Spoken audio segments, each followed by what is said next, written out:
Hey folks, welcome back to another review with yours truly, Sam Healey. Today we're taking a look at this guy right here, Zombicide Black Plague's expansion, Wulfsburg.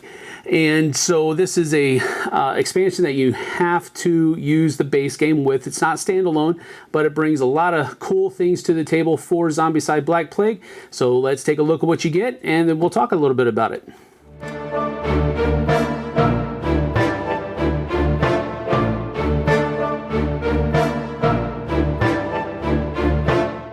So in the big box expansion of Zombicide Wulfsburg, it's an expansion for Black Plague. You're going to be getting 2 new game tiles that are double-sided, so that's pretty cool. You're also going to be getting 4 new survivors and their cards, so that you get that. They also come with 4 new player colors as well. You're also going to be getting 1 Wolf Abomination miniature. He's a nasty little fella. And you're also going to be getting 21 wolf miniatures, zombie wolf miniatures, and they come in 3 different sculpts, 7 of each. Then you're also going to be getting new zombie invasion cards that have the different wolves in them as well. So 2 for the abomination, the wolf abomination, and then regular wolf zombies as well. You're going to be getting 4 new dashboards for your 4 new miniatures, heroes, actors, survivors, whatever you'd like to say. And then you're also going to be getting 22 equipment cards. So you're going to be getting some more starting equipment, and then more equipment cards that will go into the equipment deck, including 10 new magical weapon cards or equipment cards, magical equipment cards. We'll go over each of those because those are really neat. I like those a lot. So let's get down to each of these little modules. Now we'll get to the bad guys first. First of all, the models are pretty good. I mean, they're very basic, pretty solid, not a whole lot of imbalance to them or anything like that. You can see that they kind of stand up on their own rather well. So that's good. The Wolf Abomination. Wolf Abomination is really nasty. You've probably already seen some pics on it on the net, people painting it and stuff like that. So pretty cool miniature in and of itself. And the different sculpts are all pretty good as well. So there's a lot of different places for you to zombify your wolves and all that good stuff. So it's pretty neat. What are the ins and outs of these guys? Well, think runners from Zombicide Black Plague, but faster, and they hurt you a lot more. That's generally speaking what they do. Each of these guys only gives 1 victory point, and they only take 1 damage to kill, but they get no less than 3 activations. So they're worse than runners. And I can attest that when a runner comes out, you want to kill him first. These guys are worse, just as bad and even worse than that. Wolf Abomination. He's just a regular abomination in a wolf skin, right? No, actually he's a wolf as a wolf abomination. So he takes 3 hit points to bring him down, 3 damage. So if you don't have a weapon that does 3 damage, run. He also gets 3 activations, unlike our friendly neighborhood abomination from Zombicide Black Plague, who only got 1. So he is very, very bad, which is probably why he doesn't come out very early. So there are a number of different ways to take care of him, to dispatch him, unlike in Zombicide Black Plague, where the abomination, the only way you could kill him was with Dragon Bile. Well, the same thing is true here, Dragon Fire, Dragon Bile. But there's a number of different ways to achieve that, so we'll get to that in just a few moments. But here are the bad guys. Now, as I was talking about earlier, those abominations are difficult to dispatch, but you can only use Dragonfire to do that. So you can use the old combination where you throw some Dragon Bile and then throw a torch on top of it. That still works just like normal, but then there are also some other magical weapons. These are all the magical weapons that come, or rather magical items, I guess you could call them, that come in Zombicide Wulfsburg. So here you'll notice that the Flaming Greatsword, it takes 1 action to ignite Dragon Bile at range 1. Which causes, 0 to 1, which causes Dragonfire. So that's one way to cause Dragonfire. Another way here is the Dragonfire Blade. You can discard this card, create a Dragonfire at range 0 to 1. So you don't even need Dragon Bile with this one. It just automatically happens at range 0 to 1.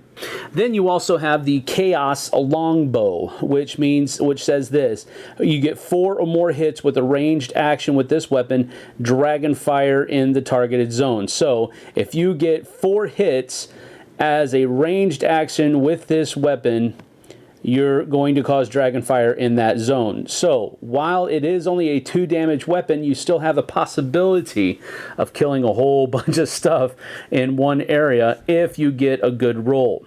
So again, like I was saying, those wolf abominations are really nasty, 3 activations and all that kind of stuff. But there are multiple ways to achieve Dragonfire at this point instead of just ye old Dragon Bile with a ye old torch. And then the other item cards that you get real briefly are, you get 4 new starting items. You get 2 short swords, a short bow, and a mana blast. So that's pretty cool. You also get these guys down here that go into the regular equipment deck. So you get 2 disintegrates, which if you roll a 6, you get +1 damage. Here you get 2 chain lightnings, which if you roll 6, you get a +1 die.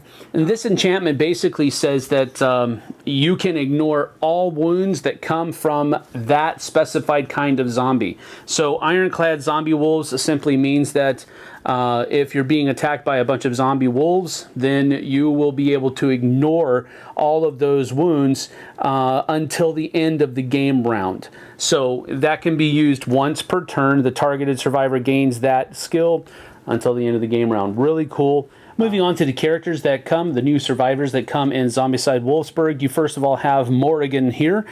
She has the skill that she starts off with the skill Reaper Combat, which basically means that whenever you're assigning hits in a combat action, whether it's melee, ranged, or magic, one of the hits can freely kill another zombie target of the same kind that is in the same zone. And then we have Ariane here. She starts with the special skill Jump, which means that she can spend 1 action to move 2 zones and into a zone that she has line of sight with. So she can do that. You would ignore any other bonuses for movement that she might have at the moment, but she also does have to hold to any movement restrictions, like leaving a zone that has zombies in it. And then we have Carl, who can always hold a fireball spell instead of his armor or something to that effect in that slot.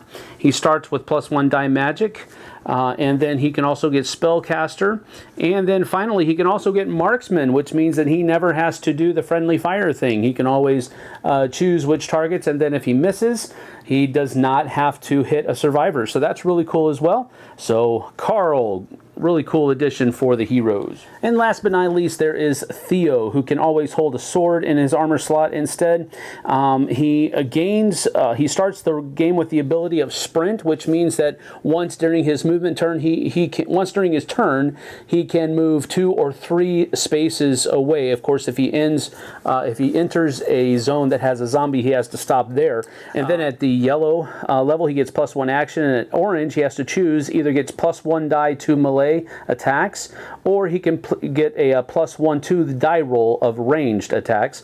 And then over here on red, he can choose 1 free combat action, Charge, which means that freely in his action he can move up to 2 spaces if he's entering a zone that has a zombie in it.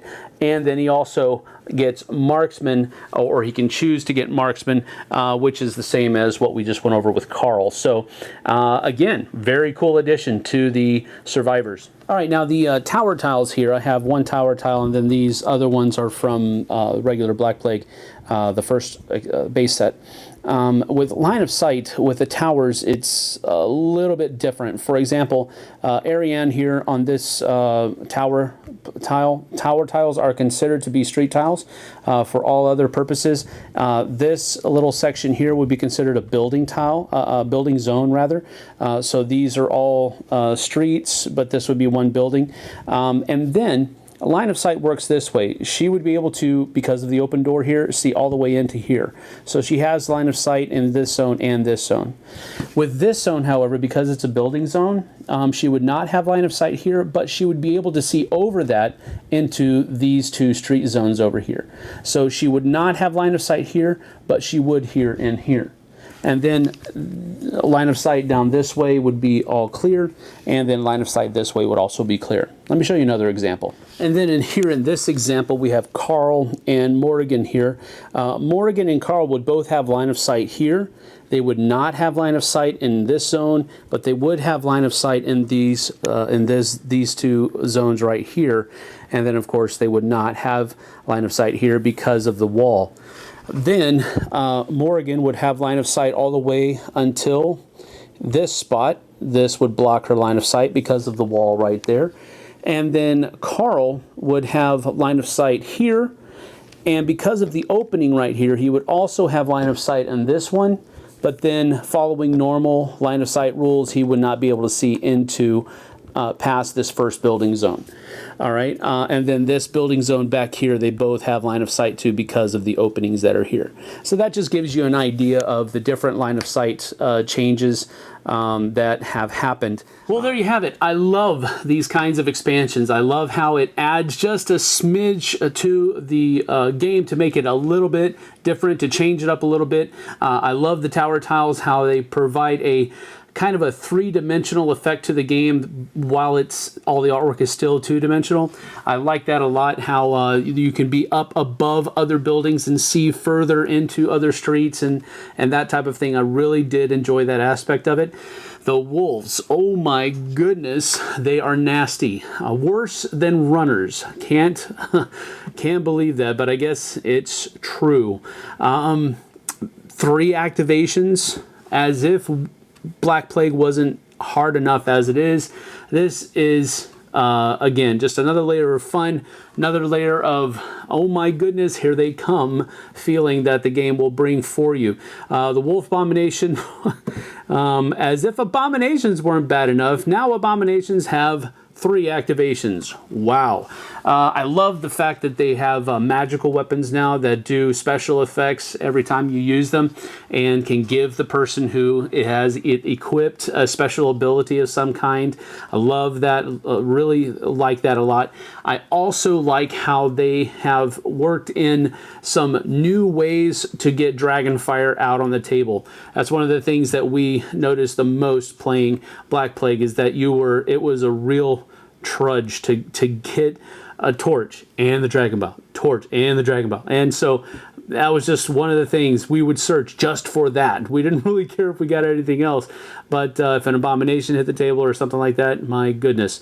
So that's really cool. I like how the new weapons give you more abilities, the more accessibility to Dragonfire, so that you can possibly do more damage that way. There is a little bit of give and take because you have to have a higher experience level in order to do that, but I understand that.